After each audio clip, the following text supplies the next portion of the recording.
আসসালামু আলাইকুম। সংবাদে আপনাদের সবাইকে স্বাগত। সংবাদ শিরোনাম। লন্ডনে বিজয় দিবসের অনুষ্ঠান রূপ নিল তারেক রহমানের বিদায়ী সমাবেশে। ভারপ্রাপ্ত চেয়ারম্যানকে বরণে বিএনপির অভ্যর্থনা কমিটি। বাংলাদেশ ভারত কূটনৈতিক সম্পর্কে আরেক দফা টানাপোড়েন, দিল্লিতে হাই কমিশনারকে তলব। এখনই মিশন ছোট করার কথা ভাবছে না সরকার। বলে আসছি যে আমরা একটা গুড ওয়ার্কিং রিলেশন চাই। আমার মনে হয় আমরা দুই পক্ষ মিলিয়ে হয়তো অতটা এগোতে পারি, যে কারণে টানাপোড়েনটা রয়ে গেছে। ওসমান হাদির ওপর হামলায় ব্যবহৃত আসল বাইক উদ্ধার, 8 হাত ঘুরে আসে অপরাধীর কাছে। ভুল নম্বরে রিমান্ডে হান্নান। মনোনয়ন ফর্ম বিক্রির তৃতীয় দিনেও ভিড় রিটার্নিং অফিসে। জননিরাপত্তা নিশ্চিতে সরকারের অবস্থান খুবই দুর্বল, নাগরিক সংলাপে বক্তারা। সাবেক সেনা কর্মকর্তা জিয়াউল হাসানের বিরুদ্ধে হত্যা ও গুমের অভিযোগ আমলে নিল ট্রাইব্যুনাল। সহিংসতার মামলা থেকে মির্জা আব্বাস সহ 49 জনের অব্যাহতি। রাজধানীর ইসলামবাগে প্লাস্টিক গোডাউনে ভয়াবহ আগুন, 2.5 ঘন্টার চেষ্টায় নিয়ন্ত্রণ এনেছে ফায়ার সার্ভিসের 11টি ইউনিট। দেশে ফেরার আগে দীর্ঘ প্রায় 2 দশকের ছায়াসঙ্গী হয়ে থাকা লন্ডন বিএনপির নেতাকর্মীদের কাছ থেকে বিদায় নিয়েছেন ভারপ্রাপ্ত চেয়ারম্যান তারেক রহমান। দেশের ভাবমূর্তির কথা চিন্তা করে 25 ডিসেম্বর হিথ্রো বিমানবন্দরে নেতাকর্মীদের ভিড় না করার অনুরোধ করেন তিনি।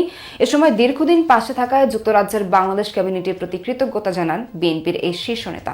সংবর্ধনা অনুষ্ঠানে তুলে ধরেন আগামীর বাংলাদেশ নিয়ে তার পরিকল্পনা। বলেন, এবারের নির্বাচন সহজ নয়। বছর ছিলাম, বিভিন্ন সময়ে বিভিন্ন অনুষ্ঠানে অনেক মানুষের সাথে দেখা হয়েছে, আপনাদের সাথে বহু স্মৃতি আমার রয়ে গিয়েছে। বিজয় দিবস উপলক্ষে যুক্তরাজ্য বিএনপির আয়োজনে লন্ডনের সিটি প্যাভিলিয়নে এই আলোচনা সভার আয়োজন হলেও তার রূপ নেয় তারেক রহমানের বিদায়ী সংবর্ধনায়। বিলেতের রাজনৈতিক সহকর্মীরা প্রায় 1.5 দশকের স্মৃতি রোমন্থন করেন, তৈরি হয় আবেগঘন পরিবেশ। অনুষ্ঠানে তারেক রহমানও কৃতজ্ঞ চিত্তে স্মরণ করেন যুক্তরাজ্য বিএনপির নেতাকর্মী ও বাংলাদেশ কমিউনিটির অবিরাম সমর্থনের কথা। আপনারা বহু মানুষ বিভিন্ন সময় আমার পরিবারের দলের বিপদের সময় আমাকে মানসিকভাবে সাহস দিয়েছেন, সহযোগিতা করেছেন, সমর্থন জুগিয়েছেন। দীর্ঘ বক্তব্যে তারেক রহমান আগামী বাংলাদেশ কেমন হবে তার ধারণা দেন। 4 কোটি পরিবারের জন্য ফ্যামিলি কার্ড, সহজ শর্তে কৃষি উপকরণের জন্য ফার্মার্স কার্ড, শিক্ষা, স্বাস্থ্য, খেলাধুলা নিয়ে বিএনপির পরিকল্পনা জানান। এই 31 দফার ভেতরে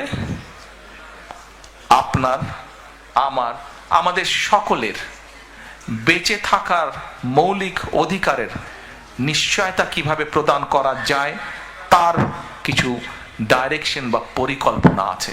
একটি কার্ড ইন্ট্রোডিউস করতে চাই, যেটার নাম আমরা দিয়েছি ফ্যামিলি কার্ড। এখন লোন নিতে গেলে বিভিন্ন রকম সমস্যা হয় কৃষকদের। তার কাছে যখন ওই কার্ডটা থাকবে, সেই ব্যাংকে যাবে, দেওয়ার সাথে সাথে ডিটেল তার সবকিছু চলে আসবে। সব জল্পনা কল্পনার অবসান ঘটিয়ে 25 ডিসেম্বর বাংলাদেশে ফেরার কথা জানান বিএনপির ভারপ্রাপ্ত চেয়ারম্যান। 25 তারিখে ইনশাআল্লাহ আপনাদের দয়া আল্লাহর রহমতে আমি দেশে ফিরে যাব।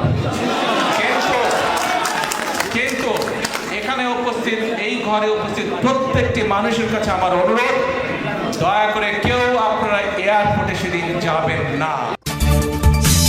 বাংলাদেশের নির্বাচন নিয়ে ভারত যে নসিহতের চেষ্টা করছে তা সম্পূর্ণ অগ্রহণযোগ্য ও আপত্তিকর বলে মন্তব্য করেছেন পররাষ্ট্র উপদেষ্টা তৌহিদ হোসেন। বলেছেন, দুদেশের হাইকমিশনারকে তলব পাল্টা তলব সহ সাম্প্রতিক নানা ঘটনায় ঢাকা দিল্লি সম্পর্কে টানাপোড়েনে নতুন মাত্রা যুক্ত হলো কিনা তা বলা কঠিন। জানান, শেখ হাসিনাকে উস্কানিমূলক বক্তব্য দেয়া থেকে কেবল ভারতই বিরত রাখতে পারে। উপদেষ্টা জানান, বুধবার পর্যন্ত দেশে আসতে কোনো ট্রাভেল ডকুমেন্ট চাননি বিএনপির ভারপ্রাপ্ত চেয়ারম্যান তারেক রহমান। এবার দিল্লিতেও বাংলাদেশের হাইকমিশনারকে তলব করল ভারতের পররাষ্ট্র মন্ত্রণালয়। বুধবার হাইকমিশনার রিয়াজ হামিদুল্লাহকে বাংলাদেশে তাদের দূতাবাসের নিরাপত্তা নিয়ে উদ্বেগ জানায় দিল্লি।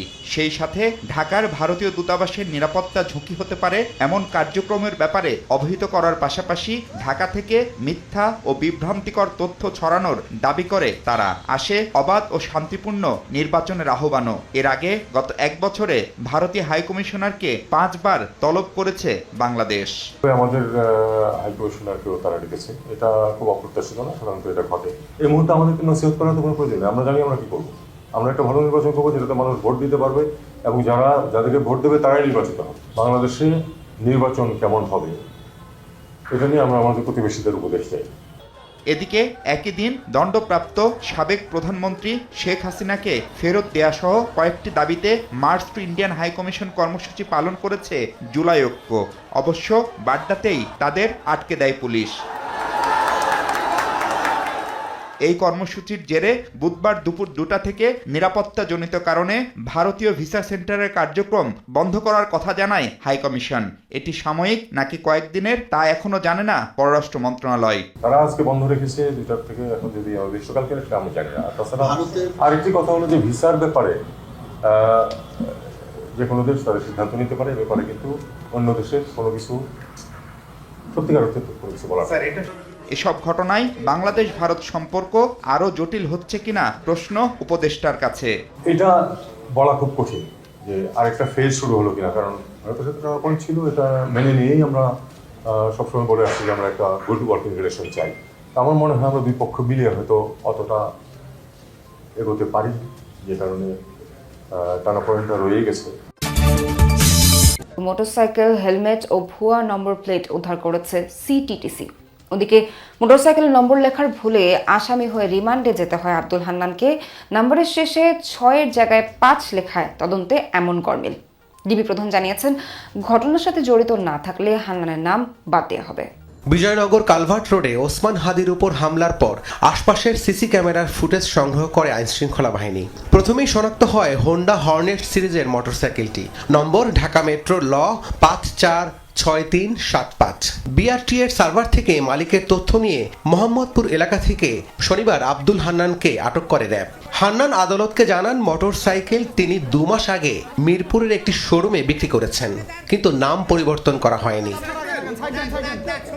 হান্নানের কথার সত্যতা যাচাই করতে গেলে বড় ধরনের গরমিল সামনে আসে।